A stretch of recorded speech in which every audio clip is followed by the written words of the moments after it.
Pain is complex, especially if it's been lasting for longer than 3 months. It can be frustrating to understand. The one thing that we do know is that all pain resides within the nervous system. To better understand your pain, it's important to better understand your nervous system. Now, the nervous system essentially has 3 parts. There is the central nervous system, which includes your brain and your spinal cord. There's the peripheral nervous system, which includes the nerves that extend and go down your arms and extend and go down your legs. Now, there's a third part to the nervous system, which is your autonomic nervous system. Now, you may have heard of this. There are 2 parts to that. There is the sympathetic nervous system, which is your fight, flight, or freeze response. And then there is the parasympathetic nervous system, which is your resting and digesting response, relaxation.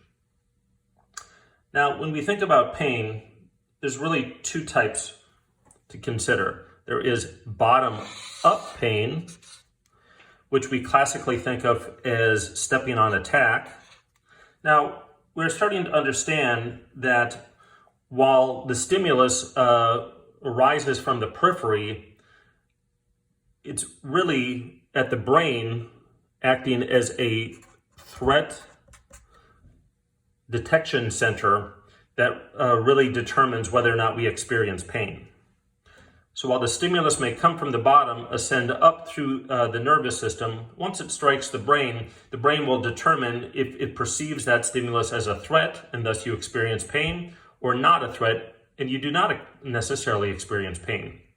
You can think about a football player getting tackled in the end zone after scoring the touchdown may not experience a lot of pain because they don't perceive that experience as a threat. But if you've ever walked around at night and stubbed your toe, you have no idea exactly what happened, and you perceive that as a great threat, and you may experience that as a very high level of pain. Now, there's another type of pain that we are starting to become more aware of, and that is top-down pain. And really, we are talking about a situation where the volume is really turned up on the entire nervous system. Now, with top-down pain, it can present itself with multiple different signs and symptoms, such as headache, jaw pain, neck pain, fatigue, muscle aches throughout the body, upset GI, such as irritable bowel, mood issues, poor sleep, back pain, and numbness and tingling to the legs, in addition to other signs and symptoms throughout the body. Now, we don't know for sure why someone would have the volume turned up on their entire nervous system.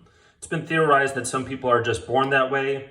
Others believe that it has to do with bad prior life experiences, priming the nervous system to become more responsive to threat and life stressors. Now, generally, your pain may fall into 3 categories.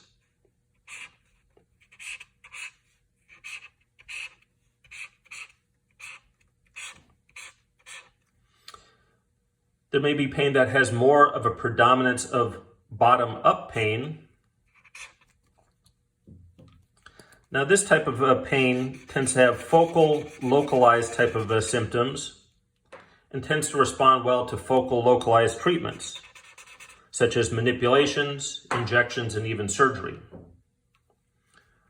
There may be a second type of pain where you have some clear peripheral stimulation, but there's also a certain amount of central amplification. These people tend to get maybe partial or inconsistent relief from peripheral interventions such as injections and surgery. And finally, there's predominantly central pain, where most of the pain has to do with amplification within the entire nervous system. Now, as you guessed, these individuals tend to be less responsive to peripheral interventions like injections and surgery. They may also be told that many of their lab findings and imaging are relatively normal or only age-related changes. It's important to have discussions with your healthcare providers as to how to best manage your pain and decide what are the best treatment strategies to turn down the volume on your pain.